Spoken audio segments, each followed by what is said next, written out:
Hello friends, आपण मागच्या वेळी फोर्स अँड प्रेशरचा पार्ट 1 बघितला होता. त्याच्यामध्ये आपण अनेक गोष्टींचा स्टडी केला होता. फोर्स म्हणजे काय, फोर्सचे टाईप कुठले कुठले आहेत, contact force, non contact force, त्यांचं एकमेकांशी रिलेशन कसं आहे, ह्या सगळ्या गोष्टी आपण त्यावेळी स्टडी केल्या होत्या. आणि त्यातले काही फोर्सचे टाईपही आपण बघितले होते. For example frictional force, gravitational force, हे सगळे टाईप आपण त्याच्यात बघितले होते. आता ह्या चॅप्टरच्या पार्ट 2 मध्ये आपण स्टडी करणार आहोत प्रेशर. फोर्स आणि प्रेशर जे आहे हे दोन्हीही एकमेकांशी रिलेटेड आहेत, पण ते सेम नाही आहेत. Force and pressure are related but not the same. Force आणि प्रेशरचा जर विचार केला तर ते एकमेकांशी त्यांचं अगदी क्लोज रिलेशन आहे, पण फोर्स म्हणजे प्रेशर किंवा प्रेशर म्हणजे फोर्स असं नाहीये. त्याच्यामध्ये थोडासा डिफरन्स आहे. काय डिफरन्स आहे ते आपण बघूया. इथं एक छोटंसं आपण एक ऍक्टिव्हिटी टाईप एक करणार आहोत. 2 बोर्ड पिन्स आपण घ्यायच्या आहेत. 1 sharp pointed, other is flat and blunt tips. Press on a soft board with equal force. 2 आपण पिन्स घेणार आहोत. एक आहे ती शार्प असणार आहे, एक आहे ती थोडीशी ब्लंट असणार आहे, आणि त्या दोन्ही काय करायच्यात, सॉफ्ट बोर्डवरती पिन करायच्या आहेत किंवा प्रेस करायच्या आहेत इक्वल फोर्स लावून. The sharp will pairs, flat pin will not.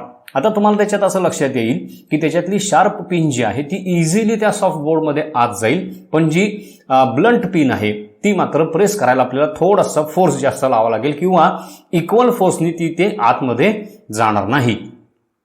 इथं खाली एक पिक्चर तुम्हाला स्लाइडवरती दाखवलेलं दिसतंय बघा. एक ऑब्जेक्ट आहे, त्याचा एकदम शार्प एज आहे, शार्प पॉइंटेड हे आहे, आणि दुसरं आहे ते असं थोडंसं ब्लंट आहे. दोन्हीवरती जर सेम फोर्सवर लावला तर जे शार्प ऑब्जेक्ट आहे ते इमिजिएटली काय होणार, आतमध्ये प्रेस होणार आहे. हे असं का झालं? Because area of contact of pins and board different in both cases. हे असं व्हायचं कारण असं की एरिया ऑफ कॉन्टॅक्ट जो आहे दोन्ही पिनचा त्या बोर्डच्या सरफेसशी येणारा कॉन्टॅक्ट जो आहे त्याचा जो एरिया आहे तो दोन्ही केसमध्ये वेगवेगळा आहे. बघा त्या पिक्चरमध्ये तुम्हाला दिसतंय की जो पॉइंटेड आणि शार्प पिन जी आहे त्याच्या बाबतीत जर तुम्ही बघितलं तर त्याचा कॉन्टॅक्ट जो आलेला आहे त्या खालच्या सरफेसशी तो एरिया एकदम कमी आहे, निग्लिजिबल आहे. पण ते जर ब्लंट एंडची पिन जर बघितली तर त्याचं मात्र कॉन्टॅक्ट सरफेस हा जास्त आहे. Area of contact much smaller in sharp pin. Sharp पिनच्या बाबतीत एरिया कॉन्टॅक्ट जो आहे तो एकदम कमी आहे. Force applied concentrated in a small area. त्यामुळे वरनं आपण जो काही फोर्स लावलेला आहे हा फोर्स जो आहे हा काय झालाय, त्या स्मॉल एरियावरती सगळा कॉन्सन्ट्रेट झालेला आहे. Pin with flat tip has a wider area of contact. Wide टिपची जी पिन आहे तिथं दिसतंय पिक्चरमध्ये तुम्हाला, तर त्याचा कॉन्टॅक्ट एरिया आहे हा जास्त आहे. Force applied distributed over a large area. आता त्यामुळे त्या पिनवरती जो तुम्ही काही फोर्स लावलाय तो काय झाला, लार्ज एरियावरती डिस्ट्रीब्यूट झाला. Effectiveness of applied force reduced. त्याच्यामुळे काय झालं, जो काय फोर्स आपण त्याच्यावर लावलेला आहे त्या ब्लंट पिनवरती तो फोर्स टोटल एरिया जो आहे त्या लार्ज एरियावर डिस्ट्रीब्यूट झाल्यामुळे त्याचा जो काही इफेक्ट आहे त्या फोर्सचा हा काय झाला, रिड्यूस होत गेला. This effectiveness of the applied force is measured as quantity pressure. आता हा जो अप्लाइड फोर्सचा जो काही त्या ह्याच्यावरती एरियावरती येणारा इफेक्टिव्हनेस आहे तो जो इफेक्टिव्हनेस आहे तो आपण एक क्वांटिटी म्हणून मेजर करू शकतो, आणि दॅट इज प्रेशर. लक्षात आलं तुम्हाला? प्रेशर म्हणजे काय, the force exerted perpendicularly on a unit area.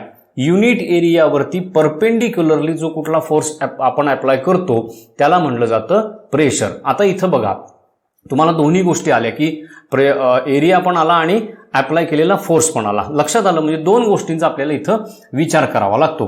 इथं शेजारी मी एक पिक्चर दाखवलेलं आहे बघा. ती ब्ल्यू प्लेट आहे, त्याच्यावरती त्या युनिट एरियावरती वरनं फोर्स अप्लाय केलेला आहे. मग तो युनिट एरियावरती अप्लाय होणारा जो काही फोर्स आहे टोटल डिस्ट्रीब्यूट झालेला त्या एरियावरती, that is nothing but the pressure. It is a scalar quantity. परत आलो आपण तिथं, स्केलर क्वांटिटी आहे हे, बरोबर आलं. Pressure is equal to force divided by area on which force is applied. आता इथं आपल्याला प्रेशर ज्यावेळी काढायचं असतं एखाद्या ह्याच्यावरचं त्यावेळी किती फोर्स लावलाय आणि तो टोटल किती एरियावरती डिस्ट्रीब्यूट झालाय हे आपल्याला पाहावं लागतं. लक्षात आलं? म्हणून काय केलं जातं, force divided by area on which force is applied, आणि ते जे काही division that is pressure. Pressure is directly proportional to the force. Pressure जे आहे हे फोर्सला डायरेक्टली प्रोपोर्शनल आहे. म्हणजे तुम्ही फोर्स वाढवलात प्रेशर वाढणार, फोर्स कमी केलात प्रेशर कमी होणार. Greater the force larger the pressure. जेवढा फोर्स जास्त तेवढं प्रेशर जास्त. And it is inversely proportional to the area of contact. आणि एरिया ऑफ कॉन्टॅक्ट जो आहे दोन ऑब्जेक्टच्या मधला त्याच्याशी प्रेशर हे काय असतं, इन्व्हर्सली प्रोपोर्शनल असतं. Smaller the area larger the pressure. जेवढा एरिया कमी कमी होत जाणार, जेवढा तो लावलेला फोर्स कमी एरियावरती कॉन्सन्ट्रेट होत जाणार, तेवढं काय होणार, प्रेशर हे इन्क्रीज होत जाणार आहे. पुन्हा मी ते दोन चित्र शेजारी दाखवलेली आहेत बघा, एक पॉइंटेड पिनचं आणि एक ब्लंट पिनचं. पॉइंटेड पिनच्या बाबतीत एरिया कमी आहे त्यामुळे लावलेला फोर्स प्रेशर जे आहे ते तिथं वाढलेलं आहे. पण ब्लंट पिनच्या बाबतीत तेवढाच फोर्स जास्त एरियावर कव्हरअप झाल्यामुळे तिथं प्रेशर हे रिड्यूस झालेलं आहे. त्याच्या शेजारी आणखीन एक मी डायग्राम दाखवलेली आहे बघा. त्याच्यामध्ये सुद्धा दोन वुडन ब्लॉक आहेत. एका ब्लॉकचा एरिया जास्त आहे, तिथं प्रेशर कमी झालेलं आहे. दोन्हीवरती वेट सेम ठेवलेलं आहे आपण, बरोबर आहे ना. पण दुसरा वुडन ब्लॉक जो आहे त्याचा एरिया ऑफ कॉन्टॅक्ट कमी आहे, सेम वेट त्याच्यावर ठेवलेलं आहे, त्यामुळे तिथं काय झालेलं आहे, प्रेशर वाढलेलं आहे. So two things important, pressure is directly proportional to the force and inversely proportional to the area of contact. आता हे आपण म्हणलं प्रेशर ही क्वांटिटी आपण, म्हणजे त्याचं युनिट काहीतरी असणार आहे. SI unit of force is newton. फोर्सचं SI युनिट आपण मागच्या पार्टमध्ये बघितलं होतं, दॅट इज न्यूटन. आणि एरियाचं युनिट काय आहे, मीटर स्क्वेअर. मग SI युनिट ऑफ प्रेशर काय येणार, SI unit of force divided by SI unit of area. So newton divided by metre square. So the unit of pressure is newton per metre square. म्हणजे एका square मीटरवरती लागलेला force in newton is the pressure. आणि त्याला नाव दिलेलं आहे pascal, PA असं त्याचं ॲब्रिव्हिएशन वापरलं जातं. Application of pressure. आता प्रेशरची ऍप्लिकेशन्स आपण कुठं कुठं डे टू डे लाईफमध्ये करत असतो ते थोडंसं बघूया. It is easy to cut vegetables, fruits, paper with sharp knife or scissors. आपण ज्यावेळी एखादं ऑब्जेक्ट कट करतो त्यावेळी आपण काय करतो, शार्प नाईफ किंवा शार्प सीझर घेतो. बघा त्या नाईफची जर शार्पनेस जर कमी झालेला असेल तर आपल्याला कट करायला त्रास होतो, लक्षात घ्या. किंवा सीझरची जर धार गेलेली असेल तर त्यांनी पटकन आपल्याला कट करता येत नाही. जेवढा एरिया ऑफ कॉन्टॅक्ट कमी, म्हणजे कटिंग जे ऑब्जेक्ट कट करायचे ते ऑब्जेक्ट आणि नाईफचा ब्लेड ह्याच्यामधला एरिया ऑफ कॉन्टॅक्ट जेवढा कमी तेवढं इझिली आपण ते कट करू शकतो. का, पुन्हा तोच एरिया कमी झाला की कमी फोर्समध्ये जास्त प्रेशर तिथं अप्लाय होतं आणि it becomes easier to cut the things.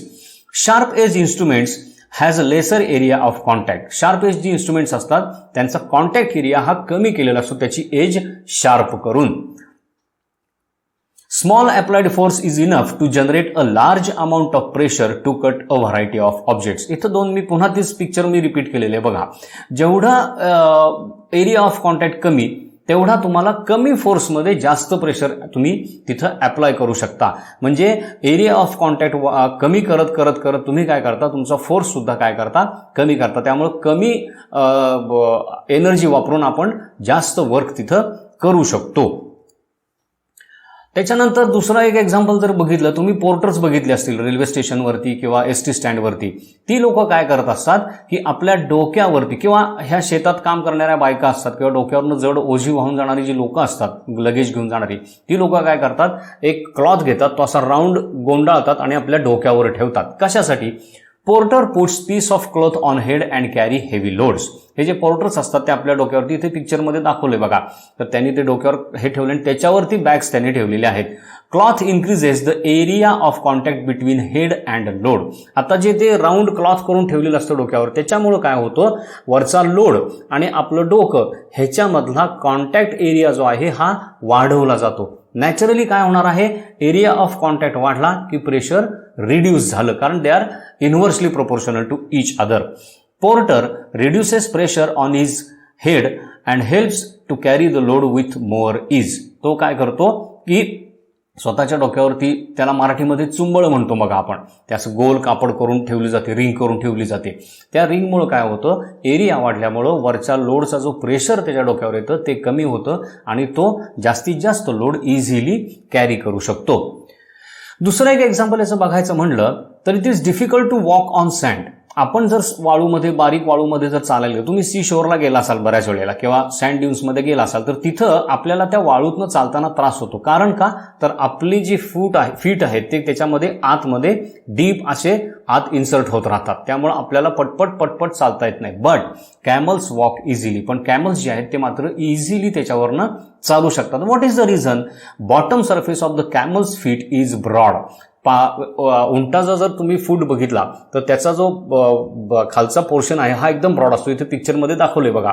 तो ब्रॉड असल्यामुळे काय होतं, this increases the area of contact. त्याच्यामुळं त्याचा सँड बरोबर होणारा कॉन्टॅक्ट एरिया जो आहे हा इन्क्रीज केला जातो अँड रिड्युसेस द प्रेशर, आणि प्रेशर रिड्यूस केलं जातो. त्यामुळे उंटाचा पाय, कॅमलचा पाय आहे तो सँडमध्ये आत जात नाही. पण आपला पाय जर बघितलं तर आपल्या ह्याचा कॉन्टॅक्ट एरिया कमी असल्यामुळे काय होतं, प्रेशर वाढतं आणि आपला पाय सँडमध्ये आत जातो. Camel is able to walk on sand without sinking in, आणि ह्याच्यामुळेच कॅमल काय करतो, इझिली त्या सँडवरनं without sinking his feet inside walk करू शकतो किंवा पुढे जाऊ शकतो. आणखीन एक ऍप्लिकेशन याचं जर बघितलं तुम्ही तर तुम्ही बिल्डिंग बघता, बिल्डिंगचे कॉलम्स आकाराला छोटे असतात, पण त्यांचं ज्यावेळी खाली फाउंडेशन घालत असतात त्यावेळी जर तुम्ही ते फाउंडेशन बघितलं तर ते it is broader than the column. इथं पिक्चरमध्ये दाखवलेले बघा, मध्ये कॉलमचा साईज तुम्हाला दिसतोय, तो कॉलम अगदी छोटा आहे, पण खालचं फुटिंग जे आहे किंवा फाउंडेशन आहे हे लार्ज केलेलं आहे. कशासाठी? Foundation of building is broader to reduce the pressure on the ground. आता वरती त्याच्या अख्खं आपण बिल्डिंग बांधणार आहोत, त्या बिल्डिंगच्या वेटचं प्रेशर सगळं त्या फाउंडेशनवर येतं. मग तर जर एरिया ऑफ कॉन्टॅक्ट जर कमी झाला फाउंडेशनचा तर काय होणार, ती बिल्डिंग ग्राउंडमध्ये आतमध्ये सिंक होणार. मग ते प्रेशर रिड्यूस करण्यासाठी काय केलं जातं, फाउंडेशनचा एरिया हा वाढवला जातो. आता फोर्स आणि प्रेशरचे काही न्यूमेरिकल प्रॉब्लेम्स आपण इथं बघूयात. पहिला प्रॉब्लेम आहे, a force of 2500 Newton acts on the surface of area 20 centimetre square. 2400 Newton एवढा फोर्स आपण 20 सेंटीमीटर स्क्वेअर एरियावरती अप्लाय केलेला आहे. What would be the pressure on the surface? तर त्या सरफेसवरती प्रेशर किती आलं असेल? आता प्रेशरचा फॉर्म्युला तुम्हाला माहिती आहे, तिथं दिलेला आहे, pressure is equal to force upon area. पण बघा आपल्याला दोन्ही क्वांटिटी इक्वल मॅग्निट्यूडमध्ये पाहिजेत. मग न्यूटन आपण मोजतोय म्हटल्यावर सेंटीमीटरचे आपल्याला मीटर कन्व्हर्ट्स करून घ्यावे लागणार आहेत. मग तिथं खाली substituting given value in above formula we get pressure is equal to 2400 divided by 0.002. आता स्क्वेअर सेंटीमीटरचे ज्यावेळी आपण स्क्वेअर मीटर करणार आहोत त्यावेळी त्या पद्धतीने डिव्हिजन करून आन्सर किती येतं, 0.002 मीटर स्क्वेअर हे त्याचं आन्सर आहे. कारण डिवायडेड बाय 10,000 त्याला आपल्याला करायला लागतं. लक्षात आलं? So answer comes 1,20,000 newton per metre square. So the total pressure is 1.2 multiplied by 10⁶ pascals. लक्षात आलं? म्हणजे ज्यावेळी 2400 न्यूटन एवढा फोर्स आपण 20 सेंटीमीटर स्क्वेअर एरियावरती ज्यावेळी अप्लाय करतो त्यावेळी टोटल प्रेशर आपण किती लावलेलं असतं, 1.2 मल्टिप्लाइड बाय 10⁶ पास्कल्स एवढं प्रेशर आपण त्याच्यावरती लावलेलं असतं. So easily you can, if you know the force and area you can calculate the pressure, किंवा व्हाईस वर्सा, एरिया आणि प्रेशर दिले तर फोर्स किती, कशाही पद्धतीने आपण हे करू शकतो. फक्त फॉर्म्युला लक्षात ठेवायचा, pressure is equal to force by area. आणखीन एक एक्झाम्पल बघूया. A solid object that weighs 22 newton is placed on a wooden plank. एक आपण ऑब्जेक्ट घेतलं ज्याचं वेट, आता वेट म्हणजे तुम्हाला माहिती आहे की दॅट इज अ ग्रॅव्हिटेशनल पुल, त्यामुळे तो जो फोर्स अप्लाय करतो तो आपण न्यूटनमध्ये मोजतो. सो दॅट इज 22 न्यूटन, तो एका वुडन प्लँकवर ठेवला. A pressure of 40 pascal is applied. आता ह्याच्यामुळे काय झालं, त्या प्लँकवरती 40 पास्कलचं प्रेशर अप्लाय झालं. Calculate the area of contact between the object and the wooden plank. आता मगासारखं झालं, सेम आपल्याला ऍप्लिकेशन यूज करायचं आहे. Pressure is equal to force upon area, पण एरिया आपल्याला काढायचा आहे म्हणून आपण काय करणार, एक्सचेंज करणार quantities. Area is equal to force upon pressure. आता पुन्हा त्याच्यात जर व्हॅल्यू टाकले तर काय येणार, pressure is equal to 200 divided by 40 that is 5 metre square. म्हणजे 22 न्यूटन एवढा लोड किती एरियावरती डिवाइड झालेला होता, that is 5 metre square. Area of contact between the object and the wooden plank is 5 metre square. So easy आहे, तुम्ही हे easily करू शकता, फक्त त्याचं फॉर्म्युला मात्र लक्षात ठेवा. आता आपण बघूया की प्रेशर हे आपल्याला 3 स्टेट माहिती आहेत, कुठल्या कुठल्या, लिक्विड, सॉलिड आणि गॅसेस. आता ह्या तिन्हीच्या बाबतीत प्रेशर कसं ऍक्ट होतं किंवा तिन्हींचे प्रेशर बद्दलच्या प्रॉपर्टीज काय ह्या आहेत. त्याच्यातलं पहिलं आहे, आपण सॉलिड्सचं तर माहिती आहे तुम्हाला की सॉलिडचा जेवढा एरिया ऑफ कॉन्टॅक्ट असेल तेवढाच प्रेशर तो एक्झर्ट करतो आणि सॉलिडचं प्रेशर जे असतं ते फक्त डाऊनवर्डच असतं, टुवर्ड अर्थ. लक्षात आलं. पण गॅस आणि लिक्विडच्या बाबतीत मात्र असं होत नाही. ते कसं आहे आपण ते बघूया. सॉलिड्स एक्झर्ट प्रेशर, सॉलिड तर एक्झर्ट करतात प्रेशर, आपण बघितलं. Liquids also exert pressure, liquid सुद्धा काय करत असतात, प्रेशर टाकत असतात. But do not have definite shape, पण त्यांना डेफिनाइट शेप नाहीये. लक्षात घ्या, सॉलिडला डेफिनाइट शेप आहे, त्यामुळे त्याचा एरिया ऑफ कॉन्टॅक्ट आपण ठरवू शकतो. लिक्विडला शेप नाही. लिक्विड काय करतो, ज्या कंटेनरमध्ये आपण भरतो त्याचा शेप घेतो. Liquids acquire the shape of container. Exert pressure on the walls and base of the container. ज्यावेळी तुम्ही एखादं लिक्विड एखाद्या कंटेनरमध्ये भरता त्यावेळी ते लिक्विड काय करत असतं, त्या कंटेनरच्या वॉल्स आणि बॉटम, बेस ह्या सगळ्यांवरती ते प्रेशर अप्लाय करत असतं. इथं एक तुम्हाला मी शेजारी एक पिक्चर दाखवलंय बघा, आईस क्यूब दाखवलाय. तो फक्त काय करतो, ॲरो ऑफ डायरेक्शन जी आहे ती त्याच्या प्रेशरची डायरेक्शन दाखवलेली आहे. तो खालच्या दिशेलाच फक्त ग्रॅव्हिटी, टुवर्ड्स ग्रॅव्हिटी तो प्रेशर अप्लाय करतो. वॉटर दाखवलंय, वॉटरचं दाखवलंय तिन्ही साईडला, फक्त अप साईडला तो प्रेशर देत नाही. वॉलचे कंटेनरच्या वॉल्स आणि बेस ह्याच्यावरती तो प्रेशर टाकतो. आणि गॅस जो आहे हा मात्र ऑल डायरेक्शन्समध्ये प्रेशर एक्झर्ट करत असतो. त्याच्यानंतर तिथं शेजारी एक बॉटल दाखवली, त्याला बॉटमला होल पाडून तिथं एक बलून बसवलेलं आहे बघा. ज्यावेळी त्या बॉटलमध्ये पाणी भरतो त्यावेळी तो बलून सुद्धा काय होतो, बल्ज व्हायला लागतो. याचा अर्थ काय, बॉटलमध्ये पण पाणी भरलं जातंय, पण ते पाणी ज्यावेळी बलूनमध्ये शिरतं त्यावेळी त्या बलूनच्या वॉल्सवरती पण तो प्रेशर एक्झर्ट करून बलून इन्फ्लेट करतं. Exert pressure all around them. आपल्या सगळ्या बाजूनी लिक्विड काय करत असतं, प्रेशर एक्झर्ट करत असतं. Solids exert pressure only on surface. आणि सॉलिड्स काय करत असतात, ज्या सरफेसवर आपण ठेवतो त्या सरफेसवरती फक्त ते प्रेशर एक्झर्ट करत असतात. आता एक ऍक्टिव्हिटी आपण ह्या बाबतीत बघणार आहोत. Study the pressure exerted by the liquid. लिक्विडने एक्झर्ट केलेलं प्रेशर आपण स्टडी करणार आहोत. काय करणार आहे, त्यासाठी एक ट्रान्सपरंट ग्लास ट्यूब घ्यायचे, एक बलून घ्यायचा आहे आणि वॉटर आपल्याला लागणार आहे. आता इथं प्रोसिजरसाठी तुम्ही टेक्स्टबुक रेफर करा. इथं मी तुम्हाला एक डायग्राम दाखवलेली आहे, त्याच्यात काय करायचे ते घेतलेले आहे. त्या ट्रान्सपरंट पाईपला खालच्या बाजूला तो बलून अटॅच करायचा आहे आणि त्याच्यामध्ये पाणी ओतायला सुरुवात करायची आहे. सुरुवातीला ज्यावेळी काहीच पाणी नाही त्यावेळी त्या बलून तुम्हाला इन्फ्लेट झालेला दिसत नाही. जसं जसं तुम्ही क्वांटिटी वॉटरची ऍड करत जाल, जसं जसं त्या ट्रान्सपरंट पाईपमधलं वॉटर कॉलमची हाईट वाढत जाईल तसं तसं बलून काय होतो, खाली त्याचा साईज जो आहे हा मोठा मोठा होताना तुम्हाला दिसतो. इथं दाखवलेला आहे बघा. ऑब्झर्वेशन काय, balloon starts to bulge outwards, water is added to the tube. जसं आपण पाणी ऍड करायला लागतो तसा तसा तो बलून काय होतो, बल्ज व्हायला लागतो आउटसाइडला. As level increases balloon starts growing in size. जसं जसं आतल्या वॉटर कॉलमची लेवल इन्क्रीज होईल तसं तसं काय होतो, बलूनचा साईज सुद्धा काय होतो, ग्रो व्हायला लागतो. थर्ड फिगरमध्ये तुम्हाला दिसतंय बघा, तिथं वॉटर कॉलमची हाईट एकदम जास्त आहे आणि खाली बलूनचा साईज सुद्धा काय झालेला आहे, मोठा झालेला आहे. कन्क्ल्युजन काय, increase in size of the balloon indicates increase in the pressure.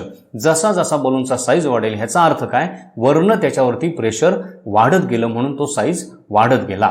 Pressure on the balloon increases when height of the water column increases. Water कॉलमची हाईट जशी वाढेल तसं तसं बलूनवरचं प्रेशर सुद्धा वाढत गेलं. तर अशा पद्धतीने बॉटमला लिक्विड किती प्रेशर एक्झर्ट करतं, तर त्याच्या कॉलमची हाईट किती आहे तेवढं प्रेशर तो आपल्या बॉटमला लिक्विड टाकत असतं. आणि जसं जसं तुम्ही वरती वरती या लिक्विडमध्ये तसं तसं प्रेशर काय होत जातं, कमी कमी होत जातं. Pressure exerted by liquid at the bottom depends on the height of its column. बॉटमवरती प्रेशर किती आहे लिक्विडच्या हे डिपेंड कशावर आहे, त्या कॉलमची हाईट किती आहे त्याच्यावरती डिपेंड आहे. Pressure applied bye a liquid is not the same at all depths. आता समजा एखादं लिक्विड आहे, हा आत्ताच आपल्या एक्सपेरिमेंट मधला वॉटर कॉलम जर आपण बघितला तर त्याच्या डेप्थला प्रत्येक लेव्हलला प्रेशर इक्वल नसतं. लक्षात आलं, जसं लेव्हल वाढत जाते तसं तसं प्रेशर इन्क्रीज होत जातं. मग बॉटम पासून जर तुम्ही त्या वॉटर कॉलमच्या वरती यायला लागला तर काय होणार आहे, प्रेशर हळूहळू हळूहळू कमी होत जाणार आहे. Pressure applied bye a liquid on object changes with depth. एखादं जर ऑब्जेक्ट तुम्ही पाण्यात टाकलं तर त्या ऑब्जेक्टवरती त्या लिक्विडचं प्रेशर किती असणार आहे, that depends on that depth of that object inside the liquid. सरफेसला जर ऑब्जेक्ट असेल तर एकदम कमी प्रेशर असेल, जसं जसं जसं ते लिक्विडमध्ये खाली खाली जायला लागेल म्हणजे डेप्थ वाढायला लागेल तसं तसं वरती प्रेशर काय होतं त्याच्यावरचं वाढायला लागतं. Pressure increases as object goes deeper into a liquid. जसं जसं ऑब्जेक्ट खाली खाली जाईल तसं तसं लिक्विडचं प्रेशर वाढायला लागतं. Amount of pressure applied by liquid is smaller under the surface of liquid. लिक्विडच्या सरफेसला जे ऑब्जेक्ट असतं त्याच्यावरचं प्रेशर जे असतं ते एकदम कमी असतं.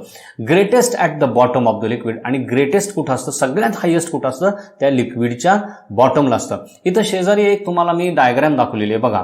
एक आपण कंटेनर घेतलाय आणि त्याला 3 डेप्थवरती 3 होल्स पाडलेली आहेत. त्याच्यातलं सगळ्यात बॉटमचं जे होल आहे त्यातनं बाहेर पडणारा जो स्प्राउट आहे तो लॉंग डिस्टन्सवरती पडतो म्हणजे तिथं प्रेशर जास्त आहे.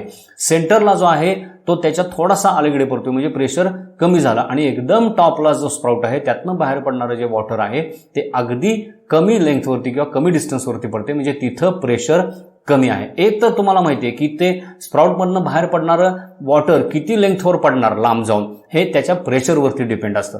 So this figure shows you that the pressure of the water is highest at the bottom and lowest at the surface. जसं जसं डेप्थ कमी कमी होत जाईल तसं तसं प्रेशर सुद्धा कमी कमी होत जातं. आता त्याबद्दल आपण आणखीन एक एक्सपेरिमेंट करणार आहोत. To study the effect of depth on the pressure exerted by liquid. लिक्विडचं डेप्थ प्रमाणे प्रेशर किती एक्झर्ट करतं ते ह्या एक्सपेरिमेंटमध्ये आपण बघणार आहे. त्यासाठी 2 प्लास्टिक बॉटल्स घ्यायच्या आहेत, एक शार्प थिक निडल घ्यायची आणि वॉटर.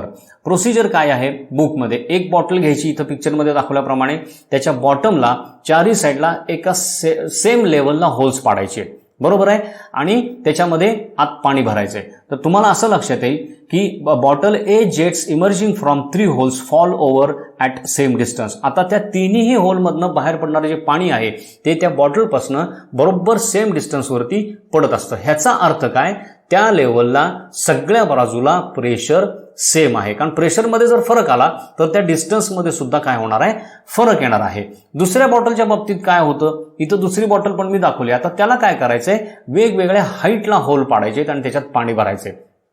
काय दिसतं, जेट्स emerging all 3 holes fall over different distances. आता ह्या तिन्ही होलमधनं बाहेर पडणारं पाणी हे वेगवेगळ्या डिस्टन्सला बाहेर पडतं.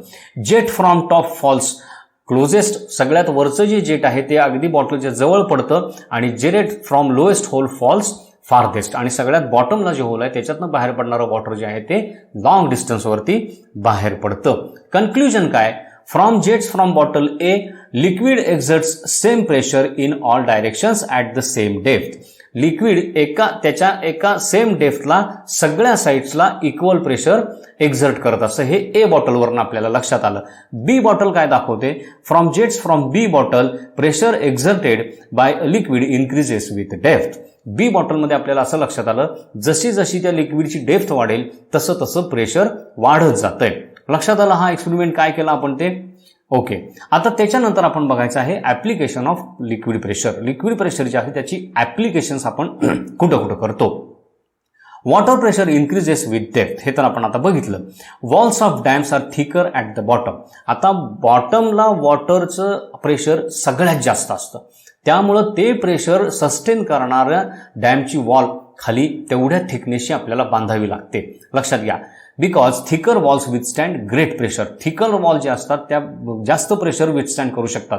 त्यामुळे वॉटर कॉलमची हाईट किती असणार आहे त्याच्यावरनं त्याचं डेप्थला प्रेशर किती असणार आहे हे कॅल्क्युलेट केलं जातं आणि ते प्रेशर सस्टेन करणारा वॉलचा थिकनेस हा डॅमच्या बॉटमला ठेवला जातो. आणि जशी जशी वॉल वरती येईल, हाईट वाढत जाईल तसा तसा तसा हा थिकनेस काय होतो, कमी होत जातो. कारण का, वरच्या बाजूला प्रेशर एकदम कमी असतं त्यामुळे तिथं तेवढा थिकनेस ठेवायची गरज नसते. इथं साईडच्या पिक्चरमध्ये तुम्हाला दाखवलेलं आहे बघा, खाली आहे ती वॉल थिक आहे जिथं हाय प्रेशर झोन आहे आणि वरच्या बाजूला वॉल थिन झालेली आहे जिथं लो प्रेशर झोन आहे.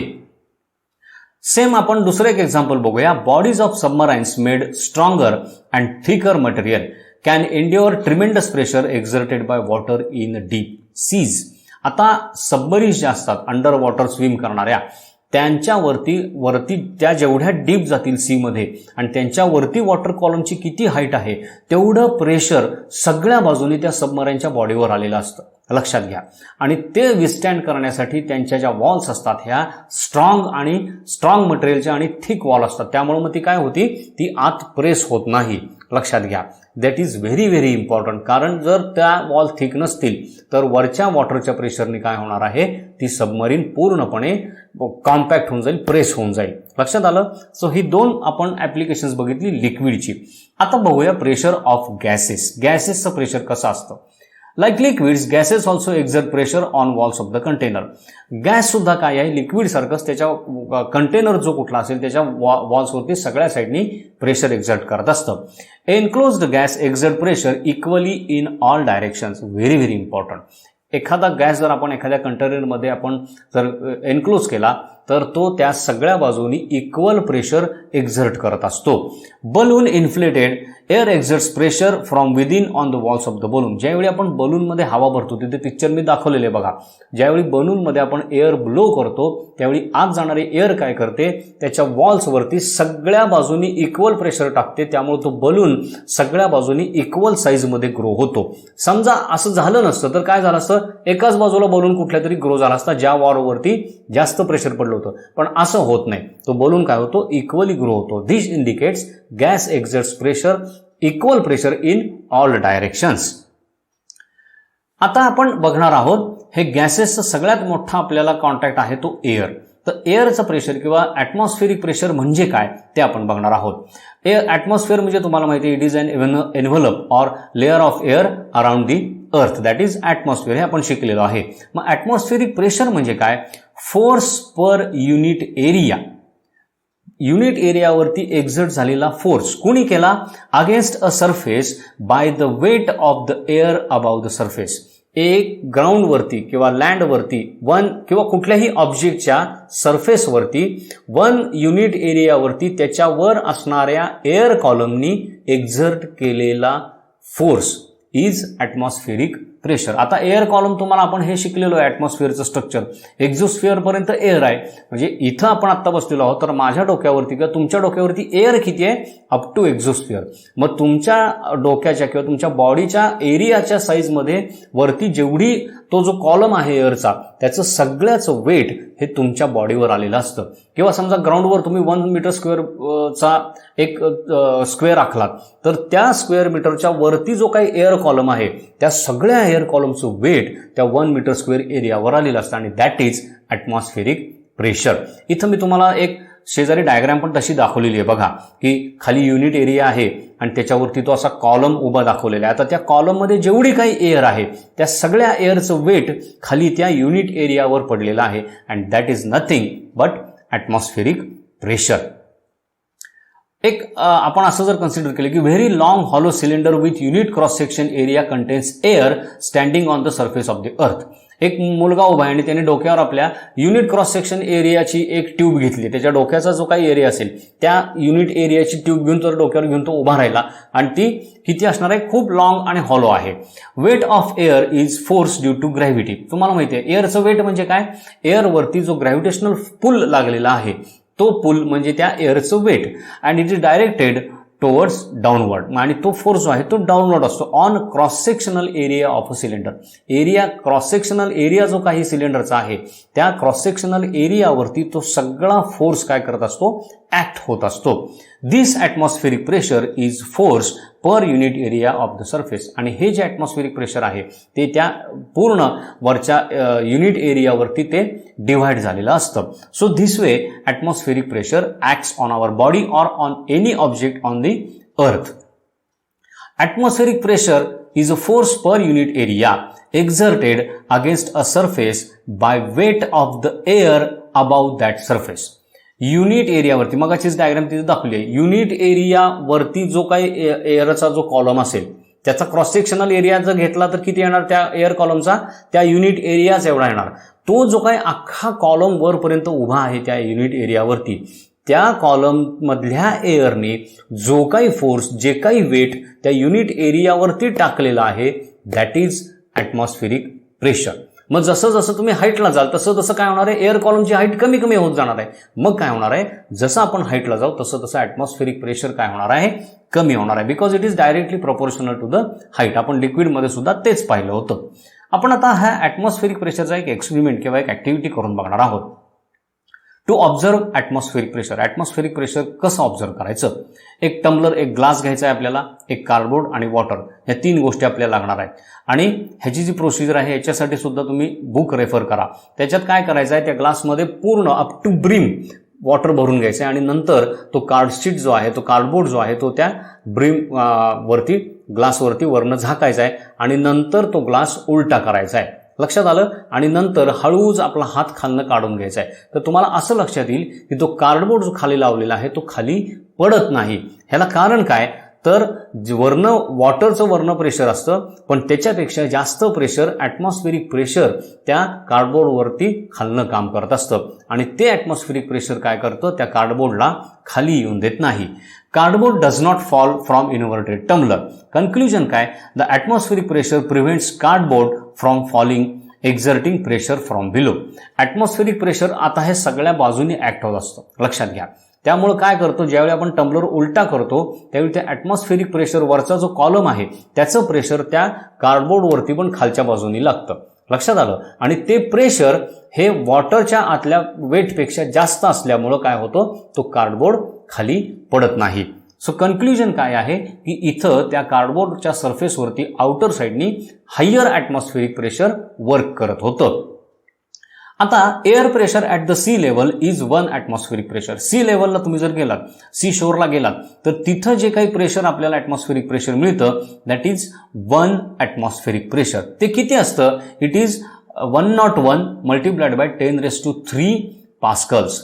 101/10⁻³, 101 बाय 10⁻³ पास्कल एवढं त्याचं मल्टिप्लाइड बाय 10⁻³ पास्कल्स एवढं आपल्याला तिथं बार प्रेशर मिळत असतं. आणि ही जी फिगर आहे त्याला म्हटलं जातं 1 ॲटमॉस्फेरिक प्रेशर किंवा 1 ॲटमॉस्फिअर असं त्याला म्हटलं जातं. मी शेजारी तिथे डायग्राम दाखवलेली आहे बघा, की 1 मीटर स्क्वेअर एरिया जो आहे त्या कॉलमनी, ग्रॅव्हिटीनी जो काही 1 मीटर स्क्वेअर वरती जो प्रेशर ग्राउंडवरती टाकलेला आहे that is 1 atmospheric pressure at the surface. आता ज्या सरफेसला तुम्ही जाल, ज्या हाईटला तुम्ही जाल, तिथं हाईट बदलली की हे प्रेशर बदलत राहणार आहे, कारण का वरच्या कॉलमची हाईट सुद्धा त्याप्रमाणे कमी जास्त होणार आहे. Atmospheric pressure decreases with increase in altitude.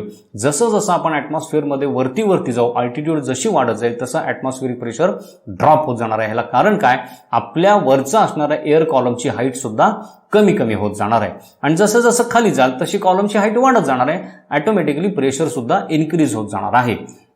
इथं शेजारच्या फिगरमध्ये तुम्हाला दाखवलंय बघा, खाली ट्रोपोस्फिअर दाखवलाय, तिथं एअरचे मॉलिक्युल्स पण दाखवले, ते डेन्स आहेत, त्यामुळे तिथं काय आहे, प्रेशर हाय आहे. आणि जसं जसं आपण स्ट्रॅटोस्फिअर, मेसोस्फिअर, थर्मोस्फिअर असं वर जाऊ तसं तसं एअर आणखीन रेअर होत जाणार आहे, कॉलमची हाईट कमी होत जाणार आहे, मॉलिक्युलचा नंबरही कमी होत जाणार आहे, त्यामुळं एअरचं वेटही कमी होत जाणार आहे आणि नॅचरली ॲटमॉस्फेरिक प्रेशर सुद्धा कमी होत जाणार आहे. कारण ॲटमॉस्फेरिक प्रेशर म्हणजे काय, weight exerted by air on that area. त्यामुळे वेट कमी झालं की प्रेशर सुद्धा कमी होणार आहे. हे नीट लक्षात ठेवा, ॲटमॉस्फेरिक प्रेशर काय, ते कसं ऍक्ट करतं. त्याच्यानंतर ॲटमॉस्फेरिक प्रेशर आता आपल्या बॉडीवर पण काम करत असतो. मग वरती एवढा जवळजवळ 800 किलोमीटर्स एवढ्या हाईटची एअर आपण आपल्या बॉडीवरती वेट घेतोय, मग आपली बॉडी आतमध्ये क्रंच का होत नाही किंवा स्क्रम्बल का होत नाही? What is the reason? Humans living under atmospheric pressure without experiencing any pressure. आपल्याला तर काहीच प्रेशर जाणवत नाही, असं आपल्यावरती काहीतरी वर्ण दाबलंय किंवा कोणतरी आपल्याला प्रेस करतंय असं आपल्याला कधीच जाणवत नाही. Why? Because our body cavities are filled with air arteries, veins filled with blood. आपल्या बॉडीमध्ये सुद्धा ज्या काही आता लंग्स हे आपल्या बॉडीमध्ये आतमध्ये एक हे आहे, कॅव्हिटी आहे, तर त्याच्यामध्ये एअर भरलेली असते, त्यामुळे आपल्या लंग्समधल्या आतल्या एअरचं प्रेशर आणि बाहेरच्या एअरचं प्रेशर इक्वल असतं. तसंच आपल्या बॉडीमध्ये ब्लड पण आहे आणि त्या ब्लडचं प्रेशर आणि बाहेरचं एअरचं प्रेशर सुद्धा काय केलेलं असतं, बॅलन्स केलेलं असतं. त्यामुळं आतलं प्रेशर आणि बाहेरचं प्रेशर बॅलन्स असल्यामुळं आपल्या बॉडीवरती तसा आपल्याला कुठलंच प्रेशर, म्हणजे आपण फोर्स बघितले होते, दोन अपोजिट डायरेक्शनमध्ये ऍक्ट होणारे इक्वल फोर्सेस काय करतात, एकमेकांचा इफेक्ट नील करतात किंवा झिरो करतात. तसं आतनं ऍक्ट होणारं प्रेशर आणि बाहेरनं ऍक्ट होणारं प्रेशर आपल्या बॉडीवरती हे त्याची सम जर केली तर that becomes 0. So we don't feel any pressure on our body. खाली तिथं डायग्राममध्ये तुम्हाला दाखवलंय, आतनं पण एरो आहेत आणि बाहेरनं पण एरो आहेत, म्हणजे दोन्ही साईडने आपल्या बॉडीवरती प्रेशर आहे. आता ऍप्लिकेशन ऑफ ॲटमॉस्फेरिक प्रेशर काय काय आहेत? Using a straw for drinking. आपण कोल्ड ड्रिंक्स किंवा कुठलंही एखादं ड्रिंक तुम्ही घेतलात, मिल्कशेक असेल किंवा काही असेल, तर त्याच्यासाठी आपण स्ट्रॉ वापरतो. तिथं ॲटमॉस्फेरिक प्रेशर काम करत असतं. कसं ते बघूया. Use a straw to suck up fruit juices. आपण फ्रूट ज्यूस किंवा लिक्विड सक करायला स्ट्रॉ वापरतो. When we suck air at the upper end. ज्यावेळी स्ट्रॉच्या अप्पर एंडमधून आपण एअर सक करतो त्यावेळी काय होतं, air pressure inside the straw reduces. स्ट्रॉच्या आतलं एअर प्रेशर आहे ते रिड्यूस होतं. आता ते खालचं लिक्विड जे आहे ते स्ट्रॉमध्ये त्या लेवलपर्यंत ऑलरेडी आलेलं असतं, बाहेरच्या लिक्विडच्या लेवलपर्यंत. त्याच्या वरचा जो एअर कॉलम आहे तो आपण सक करतो आणि त्या आतल्या सरफेसवरचं प्रेशर रिड्यूस करतो. आता काय झालं, pressure on surface of fruit juice equal to atmospheric pressure. ज्यावेळी नुसता स्ट्रॉ ठेवलेला आहे त्यावेळी आतल्या स्ट्रॉमधल्या लिक्विडच्या सरफेसवरती जेवढं प्रेशर आहे तेवढंच बाहेरच्या लिक्विडवरती पण आहे, त्यामुळे ते वर चढत नाही. पण ज्यावेळी आपण आतली एअर सक करतो म्हणजे एअर प्रेशर रिड्यूस करतो, ऑटोमॅटिकली आउटसाइड सरफेसवरचं ॲटमॉस्फेरिक प्रेशर हे इन्क्रीज होतं. It becomes greater than the pressure inside. आणि मग काय होतं, ते बाहेरनं ॲटमॉस्फेरिक प्रेशर काय करतं, त्या लिक्विडला त्या स्ट्रॉमध्ये आतमध्ये ढकलतं आणि ते लिक्विड आपल्या तोंडात येतं. Greater atmospheric pressure acting on surface pushes the fruit juice up into your mouth. आणि ते हायर ॲटमॉस्फेरिक प्रेशर काय करतं, ते ज्यूस आपल्या तोंडामध्ये आतमध्ये प्रेस करतं. लक्षात आलं? अशा प्रकारे आपण प्रेशर निगेटिव्ह करून किंवा प्रेशर कमी करून स्ट्रॉमधनं लिक्विड आपल्या तोंडात ओढत असतो. दुसरं याचं एक्झाम्पल आहे, दॅट इज सिरिंज. इंजेक्शनची सिरिंज असते, तुम्ही ती उलटी पाण्यामध्ये बुडवता आणि वरनं तो त्याचा पिस्टन वरती खेचता तर पाणी त्याच्यात आत सक केलं जातं. कसं होतं, when nozzle of syringe is dipped in a liquid, piston is withdrawn. आपण काय करतो, ते नोझल जे आहे ते लिक्विडमध्ये आत डिप करतो आणि पिस्टन खेचतो. Pressure inside syringe is lowered. जसा पिस्टन आपण मागं ओढतो तसं काय होतं, आत कॅव्हिटी तयार होते, व्हॅक्यूम तयार होते आणि प्रेशर सिरिंजच्या आतलं प्रेशर रिड्यूस होतं. आता पुन्हा वॉटरच्या बाहेरच्या सरफेसवरती ॲटमॉस्फेरिक प्रेशर आहे, it becomes greater than the pressure inside the syringe. आणि मग काय करतं, ते ॲटमॉस्फेरिक प्रेशर ते वॉटर जे आहे ते सिरिंजमध्ये आत पुश करतं.